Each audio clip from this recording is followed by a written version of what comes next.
Selamat pagi. Apa kabar semua anak-anak ibu dimanapun kamu berada? Ibu doakan semoga kamu selalu sehat walafiat, stay home, stay safe, karena kita masih bersatu melawan virus corona. Baiklah, untuk pembelajaran daring pada hari ini atau home learning, untuk mata pelajaran administrasi umum, kompetensi dasar kita adalah sistem penyimpanan surat. Nah, pada minggu sebelumnya, Ibu sudah memberikan tugas menangani surat masuk dan menangani surat keluar. Pada kegiatan menangani surat masuk, surat keluar, kamu sudah mengagendakan surat kan? Sudah mengagendakan surat masuk dan sudah mengagendakan surat keluar. Nah, sekarang langkah terakhir dari kegiatan menangani surat masuk dan surat keluar adalah kegiatan penyimpanan surat. Nah, makanya pada hari ini materi pembelajaran kita adalah sistem penyimpanan surat. Nah, baiklah anak-anak, kita tahu bahwa sistem penyimpanan surat itu ada 5. Yang pertama ada yang namanya sistem abjad. Yang kedua ada sistem subjek. Yang ketiga ada sistem tanggal. Yang keempat ada sistem wilayah. Dan yang kelima adalah sistem nomor. Nah, untuk lebih fokusnya, kelima sistem ini akan kita pelajari secara bertahap. Oke? Nah, baiklah anak-anak, untuk pertemuan kita pada hari ini, yang akan kita pelajari adalah sistem penyimpanan arsip menggunakan sistem abjad. Ya. Apa itu sistem abjad? Sistem abjad adalah kegiatan menyimpan surat berdasarkan abjad. Kalau berdasarkan abjad sudah pasti ada A, B, C sampai Z. Nah, A, B, C sampai Z itu nanti akan kita jadikan pedoman untuk membuat guide dalam penyimpanan surat. Sehingga itu dinamakan sistem abjad ya. Karena kita menggunakan guide dari A, B, C, D sampai Z ya. Sehingga dalam sistem abjad ini kita membutuhkan nanti sebanyak 26 guide ya. 26 guide A, B, C sampai Z. Oke. Nah, baik anak-anak, apa saja sih yang diperlukan dalam penyimpanan surat menggunakan sistem abjad? Peralatan yang pertama, kamu harus siapkan perforator. Nih, perforator ini gunanya untuk melubangi kertas, ya. Yang kedua, siapkan Snell-Hecker map, ya, atau map yang memiliki jepitan. Nah, ini namanya Snell-Hecker map. Dan selanjutnya, kamu siapkan guide, ya, guide surat. Nih, guide-nya. Nah, guide ini nanti kamu siapkan sejumlah atau sesuai dengan kebutuhan. Tidak harus A sampai Z. Kalau nanti hanya ada 5 surat, yang dibutuhkan hanya ada guide A, kemudian mungkin guide E, atau mungkin guide K, sehingga kamu hanya butuh menyiapkan 5 guide aja. Jadi tidak usah sampai Z, oke?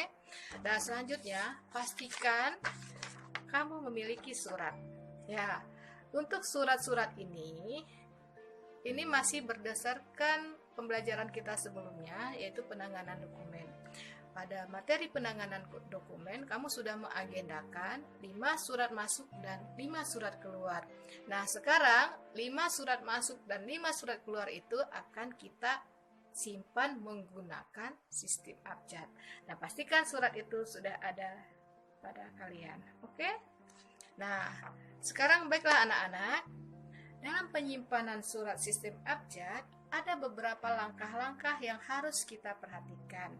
Yang pertama adalah yang kegiatan mengindeks. Nah, dalam menyimpan surat menggunakan sistem abjad, kita harus memiliki keterampilan mengindeks. Apa itu kegiatan mengindeks? Kegiatan mengindeks itu adalah kegiatan memberi kode pada arsip. Nah, apa yang kita indeks? Untuk surat masuk, yang kita indeks adalah nama pengirim surat.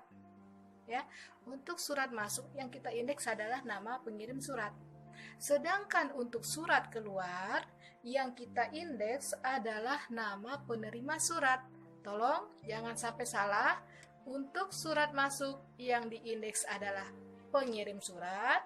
Untuk surat keluar yang diindeks adalah nama penerima surat. Nah, sekarang Ibu berikan contoh bagaimana menyimpan surat menggunakan sistem abjad. Nah, di hadapan kalian ini ada surat dari PT Starshop.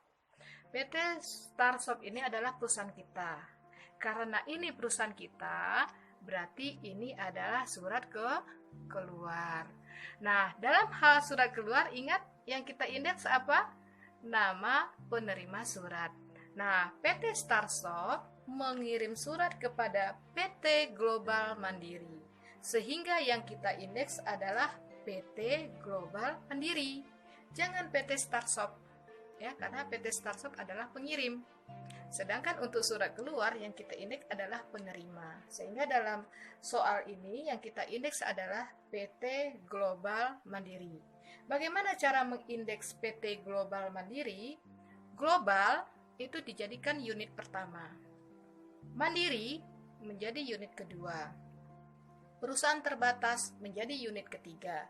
Sehingga dari indeks Global Mandiri PT, kita dapat menentukan kode arsip ini adalah GL. Kenapa GL? Karena GL itu diambil 2 unit pertama. Ya, diambil dari 2 unit pertama sehingga GL. Nah, sedang banyak ibu kadang sering melihat malah yang dia indeks jadi GM, itu salah, ya. Kode arsip diambil 2 unit dari unit pertama. Jadi pada kasus PT Global Mandiri yang diindeks menjadi Global Mandiri PT sehingga kode arsipnya adalah GL. Karena surat ini kode arsipnya GL, maka pada sistem penyimpanan sistem abjad, surat ini diletakkan di belakang guide G. Kenapa G? Karena kode arsipnya GL. Nah, ini guide G, tolong diperhatikan. Ini guide G. Nah, suratnya kita taruh di belakang guide G. Ya. Nah, selesai. Ya. Ya, jadi begitulah tata cara menyimpan surat menggunakan sistem abjad. Nah, tolong pelajari bagaimana cara mengindeks. Ada beberapa peraturan mengindeks. Yang pertama, peraturan mengindeks nama orang Indonesia, peraturan mengindeks nama orang asing, peraturan mengindeks nama perusahaan swasta, peraturan mengindeks nama perusahaan atau nama yayasan. Nah, bagaimana cara aturan mengindeks itu? Kamu nanti bisa pelajari melalui Google. Ya, silakan dicari di internet. Jangan sampai salah. Salah mengindeks, salah memberi kode, salah melakukan penyimpanan. Nah, sekarang silahkan kerjakan tugasnya. Lakukan penyimpanan surat masuk dan surat keluar yang sudah Ibu taruh di Google Classroom menggunakan sistem abjad. Oke, selamat mengerjakan.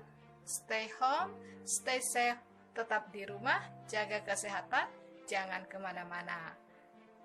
Terima kasih.